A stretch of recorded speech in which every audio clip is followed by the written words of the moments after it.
There goes nothing, huh? Goes nothing. Let me get this water.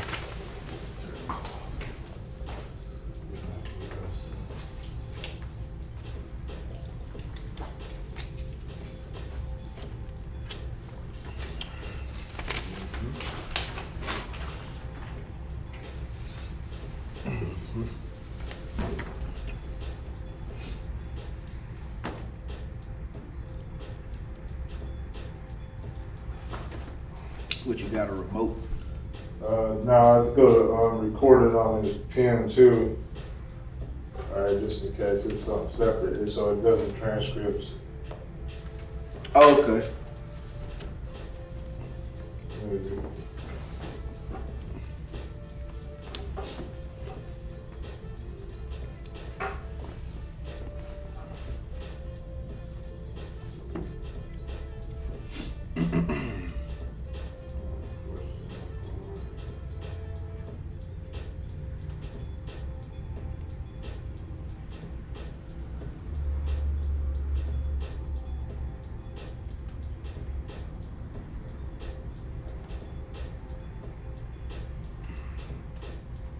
No, it's not cool.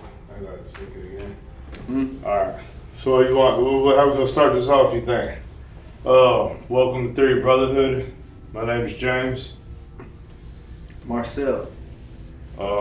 What's today, weekly check-in? Yeah, weekly check. Weekly check-in, Monday. Yeah. Feeling good? Feeling good. It's cold outside. I really wasn't expecting a blizzard. Yeah. Only Nebraska. Here we are. Here we are. Yeah. So what you got on the outlook of the YouTube channel with the upcoming guests? I think it's going to be a really good situation, man. I mean, we got a broad arrangement of people that's coming out with different experiences and opinions about brotherhood. So I think it'll be a good look for the channel to at least hear different opinions and different views of it. Yeah. You see how excited Pastor John once you dropped that line. Oh yeah. Yeah, Pastor John was like, stop everything. This because it's crazy how they're on the same. He's on the same wavelength of gathering brothers to unite them with his church. Yeah. So, and he knows the call to arms, I guess to say. It's very loud right now, I think. Yeah, I mean, and with him and his background as being a preacher, I'm sure he done came across a lot of situations and a lot of people in life that he was in a brotherhood with and still communicates with, and, just helping brothers along the way, trying to make the right decision. I like the one we said where he started, where he was incarcerated, and then how he seemed to notice the lack of brotherhood there. Everybody's pretty much cutthroat. Yeah. I mean, I guess in that situation, you really don't know who to trust now. I mean, and that could be hard. I mean, brotherhood. I mean, you have to develop a foundation of trust somewhere in order for you to be able to feel comfortable enough to lay some issues down on a person, and you have to respect that person well in their opinion, because, I mean, you coming to them one thing, I mean, and you're accepting their advice is another as well. I mean, you got to be an important person in your life, or to you, to accept some advice from them. You don't typically accept advice from anybody. No. Serious advice at least. But yeah, not being wise. Yeah. I mean, that's how me and you, I wouldn't say stumbled, but met each other. Yeah. And been tough. Been going tough for 10 years, 11 years now. Yep, going on 11 years.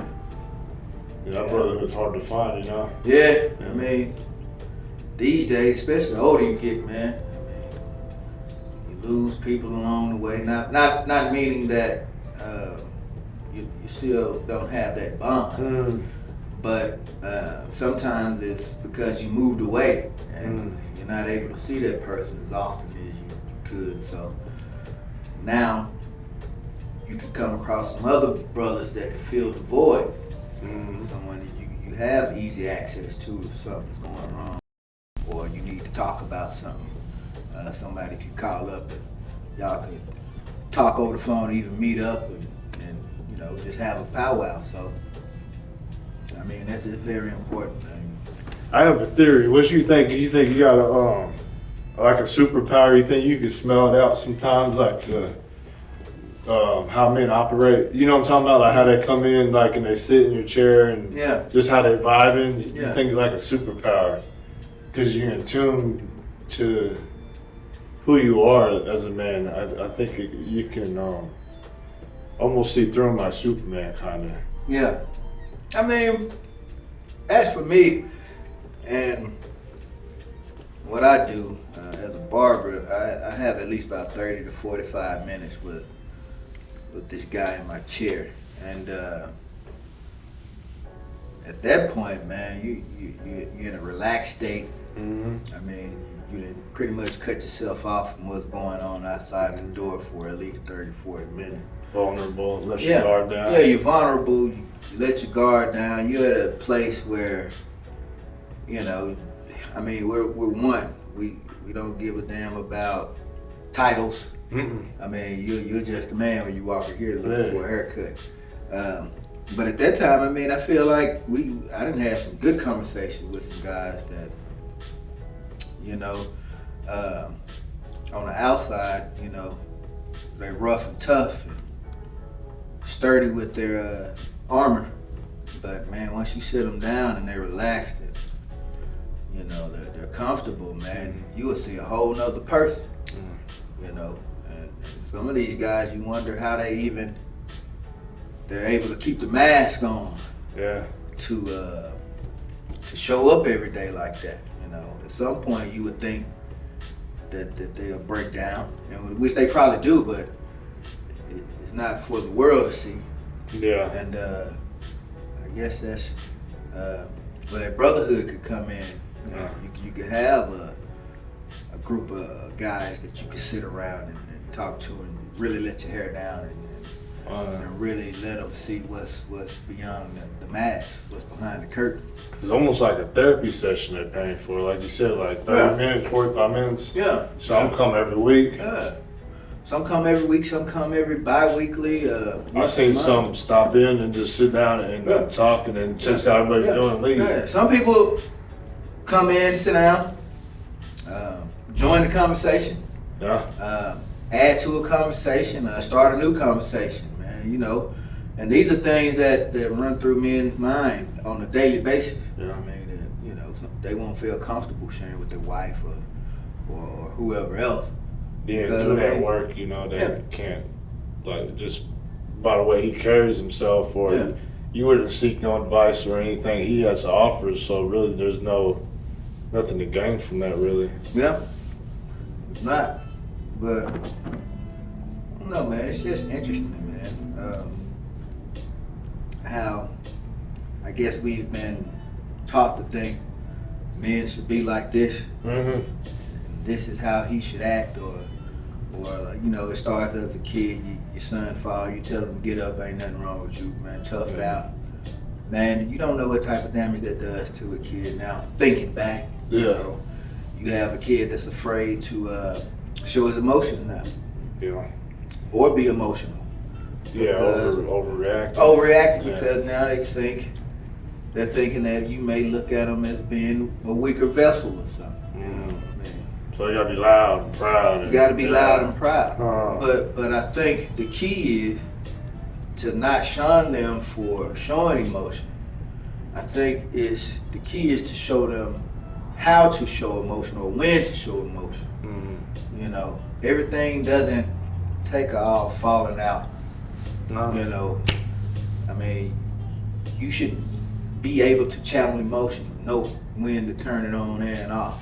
Yeah. I mean, but that's all contingent on the person and how they learn and how they're able to tunnel that. What they say, like what Luke always said, like emotions, like they just natural, like thoughts, you know, 'cause they come and go. Yeah. And realizing and acknowledging, like you said, you can turn it off to, like when you're angry because you stubbed your toe. Okay, that's common. Yeah. Doesn't mean I have to go out and rip the drywall off. Yeah, don't mean you have to rip the drywall out of it. Yeah, or push the mailman. Right. So, go have a seat, man. Yeah. Or then it creates problems, and Yeah. everybody's trying to solve these problems, and I think that's the biggest thing I learned too. Is like that's not every problem is meant to be solved. No. Especially not our way. No, not every problem is meant to be solved, man. Some problems are for lessons. Mm-hmm. Just learn the lesson, man. I mean, Good teacher. it's a good teacher, man. Experience is the best teacher. Yeah. Some would say, but. Yeah, what Doyle said that it's the cruelest teacher because it always gives you a test before the lesson. Yeah. And he and that's right. But he did like how we back in the days like used to tribes, right? They would go and communicate. Like you'd have your hunters that go out, everybody did something as a community. I think that's kind of like how brotherhood should be, you know? Yeah. Like to thrive in the community we are in, to hold each other up and accountable for when we do slip. Like, man, you can't be doing that. Yeah. Like when I went through my thing, he's like, nah, no. No. Yeah.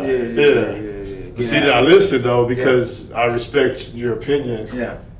As you do mine, but we hold each other up because there's nothing like there's no nothing to gain. There's Yeah.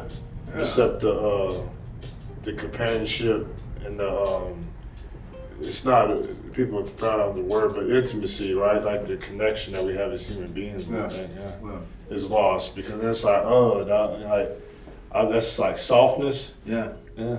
But I think, man, as you grow and learn, and you'll know yourself better than anybody. Mm-hmm. At some point, you have to realize that anytime somebody says something to you, especially if you know, and I believe everybody got a feeling when they about to do something wrong. Oh yeah. And you got a friend that's willing to say something to you about it. Mm. I mean, now you gotta at least respect this man had the courage to come say something to me about it, man. And I shouldn't get so bent out of shape because on the outside looking in, this person might see something that Yeah. And I'm like, I don't see it that way, but still, you have to respect it because this person came to you as a brother just to even bring it up and be like, look, man, I see what you're doing. I really don't think that's a good look for you. Yeah. And he could leave it like that. Now that should cause you to go at least reevaluate yourself. Reevaluation, and try to see what he sees. And not get mad. And not get mad. Just hate, man. Yeah. You wish you had what I had. Right. How hard I worked, how strong I did. Ego. Yeah, the ego. Yeah. So, I mean, and then still, you still have a lot of people that's like that. And then they could discourage a person from trying to give good advice. Yeah, they even say how people receive it, or how few people have received it. Yeah. But it's just open-mindedness, I think. That's crazy.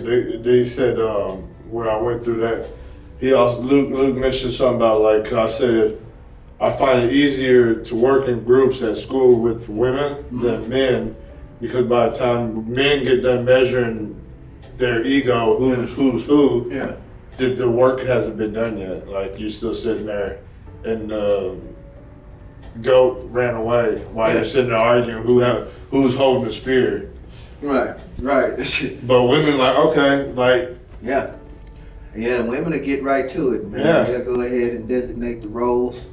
Like you're strong here, so you could be this person, whoop de whoop. But the collaboration is much smoother. Some guys that get together, we still measuring. Still measuring. It's like that basic training, still measuring. You can figure out who's king of the hill. Yeah. Who cares? Who cares? You just got to survive these six weeks, man. That's all I care about. Right. How about we band together and figure it out? Right. And you have that one common goal. Yeah. Figuring it out. Figuring it out. Yeah. And I think that's the hardest part is figuring it out. Yeah. And then taking advice without criticism. Our expectations always catch up. Yeah. So, Let's see here. You gonna cut and edit this, right? Yeah, I'm gonna try. Yeah, you good. Cause I already had it recorded when we was sitting here. Okay. So what topic you think you wanna? What topic? So we got Pillars of Brotherhood coming up on March. What is it? Yeah, March 29th. Yeah. Yeah, we're good. Yeah, March 29th, we have Pillars of Brotherhood where we talk about virtue and then purpose, but we don't have to talk about that per se either, because it's just a weekly check-in, so we can talk about anything you want, really. Okay. Anything that, because they don't get enough of Pillars of Brotherhood then anyways, Yeah. because that's like a 3-episode thing with the virtue afterwards and purpose, and then Roscoe. Yeah. So. Let's see here. What one of the topics you said? I'm just purpose of brotherhood? Yeah, Pillars of Brotherhood. Yeah, virtue and purpose. Define purpose, shared why, it orients and maybe define character, virtue, repeated right actions, doing the right thing. Daily habits.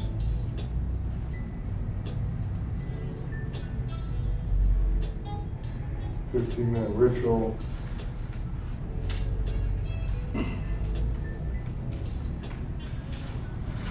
Okay. Microclimate, practice, singles of a healthy brotherhood. Like they got one on here measuring health, singles of a healthy brotherhood, consistent attendance, mutual growth.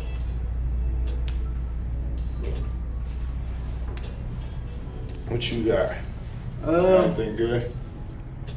Let's see. So this is a good one right here. So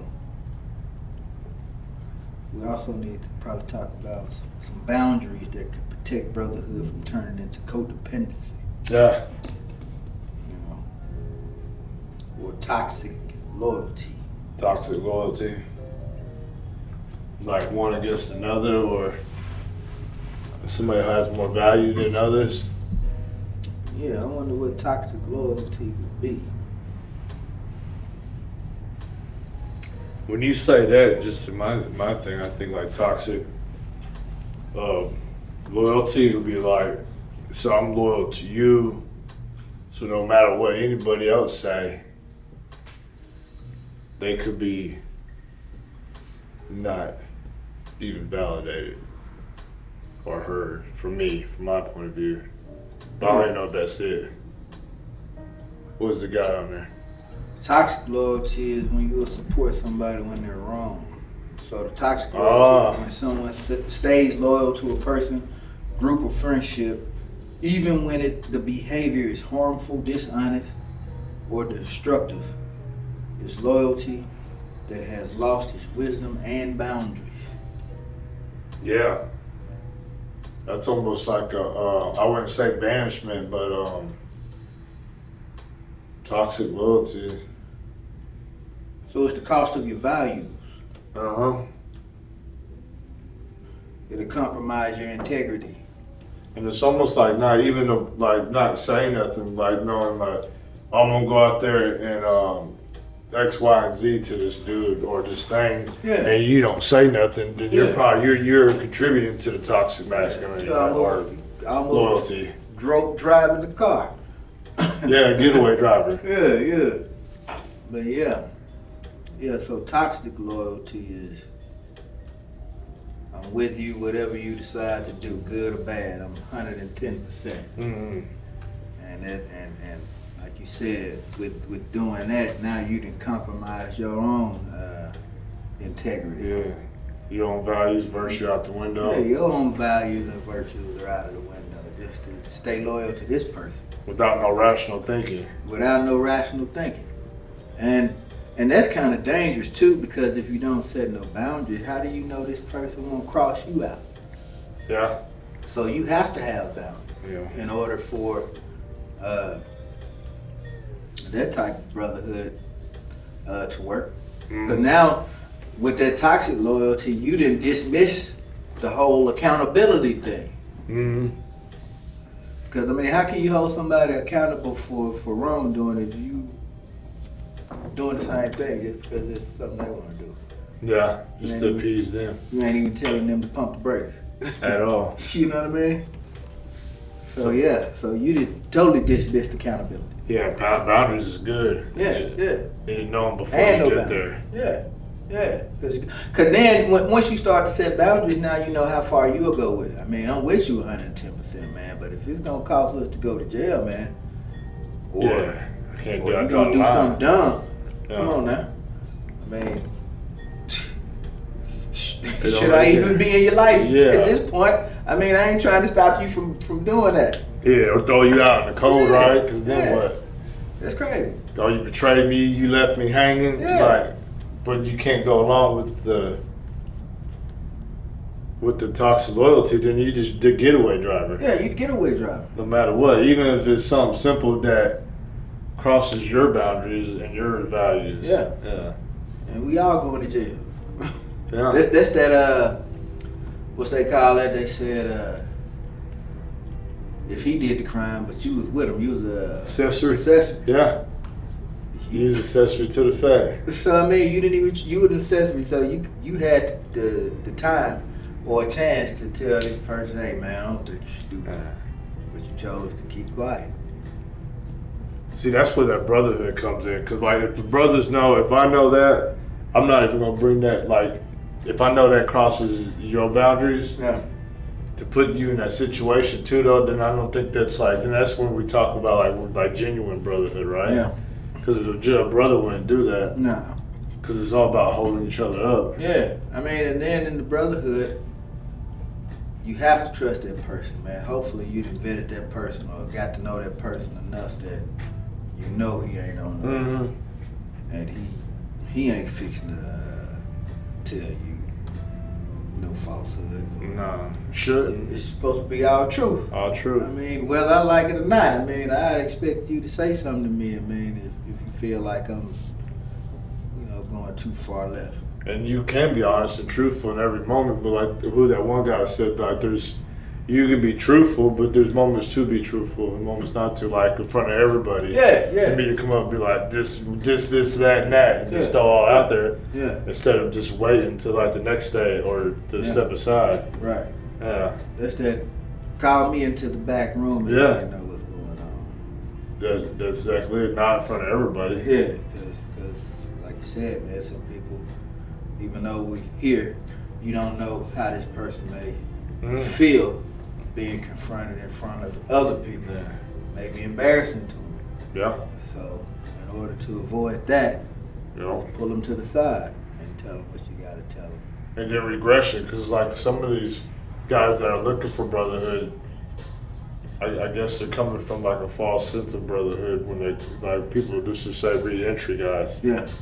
To look for, already having trust issues too, trying to find that brotherhood to hold them up, like they make it so far but do the wrong thing and get locked up again, right? Yeah.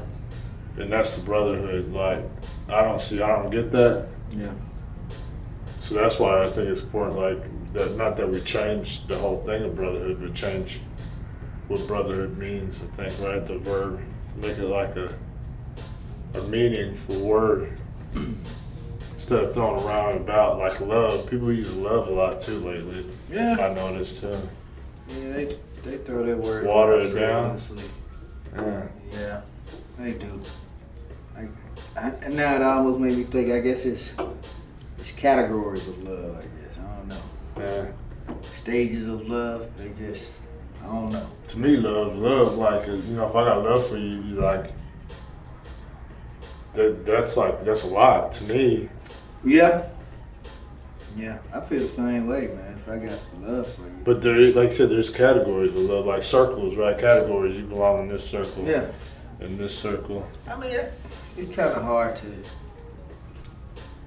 I guess it's kind of hard to say with that. Yeah. Because everybody has their own interpretation of it. Yeah. And their own response, and their own perspective and perception. Yeah. I mean, people got their own interpretation. Some people love you because of what you could do for them. Yeah, then it's just reciprocated love, huh? Right. Alright. Reciprocated. As soon as you pull that whatever that is, just by whatever, like I did a project with somebody, you probably know, I won't say their names for copyright issues, but for that certain individual, just to test, I pull a plug of monetary. Yeah. And then there's no more reciprocation, so then the love's gone? Yeah, love's out of there. Huh. Yeah. And then nothing, right? Right. Yeah. It wasn't no agape. No agape. I had it. I would have gave it right back to you. Yeah. Right? I was just testing the water. Yeah. I think it was after me and you talked about it. Yeah. That one time. And I just did that, and then boom, true colors. Yeah. And sometimes it don't even, like you said, it takes something small like that just to see where they at with you. Yeah. But yeah, that agape love is something different. Cold-blooded. Yeah. They all in too, and then until you pull that, then it's like never happened. It never happened. Like amnesia. Right. Quick. I'm like, wow. But That's fake though. Yeah. Yeah, that's fake though. Yeah, it's contingent. Yeah. It has some contingencies, man. As long as you could provide or do this.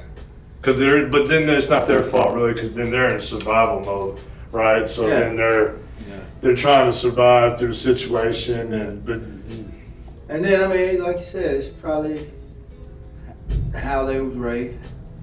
a lot to do with like not knowing, understanding, ignorance to the fact of who they are as a person too, huh? A lot of people hadn't understood got to understand themselves. At all. They hadn't even put in the time to understand themselves. They hadn't been alone with themselves long enough to be in their head and figure themselves out without going crazy, without losing it. Blame everybody. Yeah, blame everybody except them. But then when you look in that mirror and you figure out the only person that betrayed you was yourself. Yeah. I guess it's easy to blame somebody else. Yeah. To lighten the load on you, lighten the burden on you, say it was somebody else. But when the day come where you realize it's really not them, it was you. Because you can only go so long, I think, before you're really gonna have to sit with yourself and be like, man, it ain't them. The things that they're doing that's pissing me off is not them. It's my reaction to it. Yeah, my expectations. Yeah, it's my expectation. But we dealing with human beings, and everybody's not the same, and everybody's not thinking like you or thinking to do the things that you think they should be doing. Not at all. So you're really making yourself upset. And that's it. It's yourself against yourself. Is that one of what David Goggins says? Yourself against yourself. Mm-hmm. But like what that old psychology said, nothing has intrinsic value until you give it. Whether it's good or bad or whatever, you label it. Yeah. So you give it power. You give it the power. So you give yourself the power once you figure out you betrayed yourself, and then you do the work. Yeah. You help your other brother out for free, then he helps the other one out, then everybody's helping each other out, and then bingo. Yeah, we could make something happen. But the thing is just to find that collective group. Mm-hmm. I think we will. Yeah. Just a lot of ripple effects. Mm-hmm. I mean, once you start moving a certain way, man, that's when other people notice it, and who's on that same wave will start to gravitate toward how you move. Yeah. And then that's how you start to develop a community. Because they watch you. They watch you. Yeah. And like I said, once you strike a nerve where now you got their ear and they're tuning in, and they were like, look, these are the people I need to have myself around. I'm tired of the yes man. I see where the yes man got me. People who didn't have any type of positive to pour into me, or at least listen to me and help me understand me sometimes. You know what I mean? Everybody ain't got it together, and you shouldn't expect everybody to have it together. No. But I mean, I wouldn't say it would be fun to have everything together, but the way we operate, even though it's chaos, we have everything together because of the way you approach it. Yeah, it's all about how you approach a situation. And they watch you do successful things, like starting business during COVID and everything else. So all the naysayers and all that, like you got to like change that tune a little bit. You know? I mean, getting started during COVID, it was the gift and the curse. Wasn't expecting it, but on the positive, at least for me, it happened at the right time. Meaning because I was overly financially prepared. Meaning that I've already I had money put up for certain months of rent. I just had my ducks in a row. And I just felt like if anything bad was gonna happen, this is probably the perfect time for it to happen because I'm prepared to weather a storm right now. And who say, man, COVID, just say COVID would have happened 5 years after, like nowish. Ain't no telling where I would have been as far as financially ready. And something like this come, just like these businesses that went under during the situation. A lot of them didn't open back up after times got better. So you can look at a situation bad or negative or positive. It's all up to you. It's all up to you.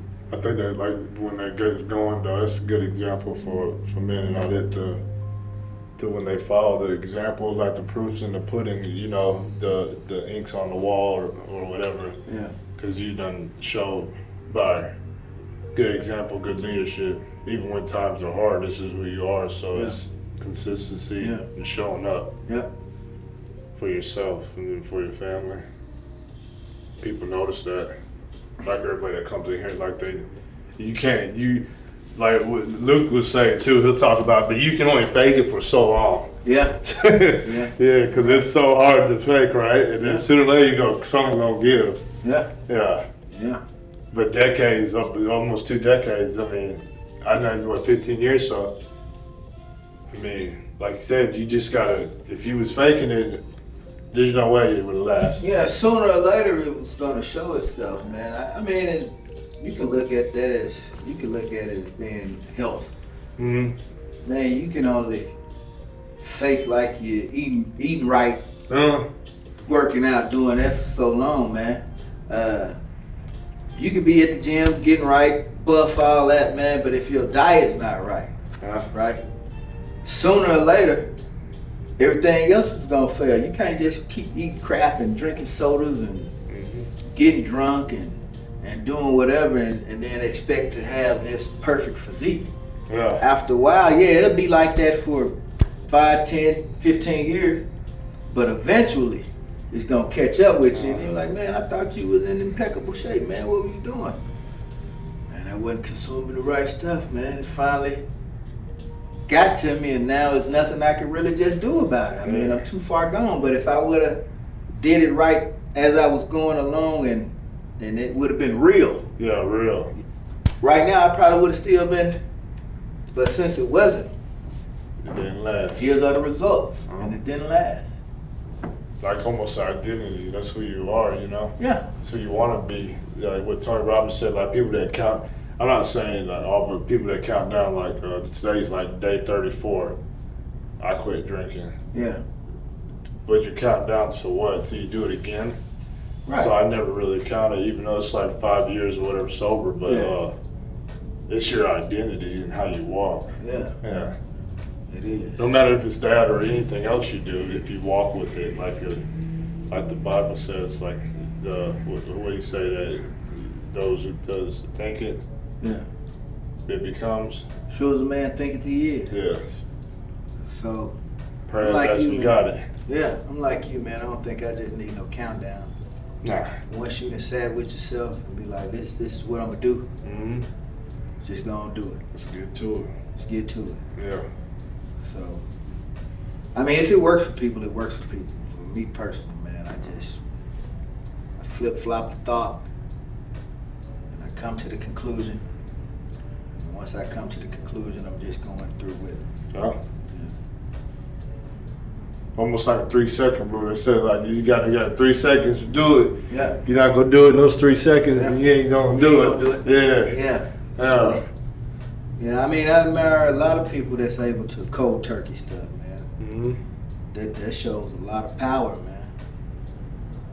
Yeah, it shows that there's a lot of power. There's a lot of determination and their purpose on who they are, who they want to be. Yeah.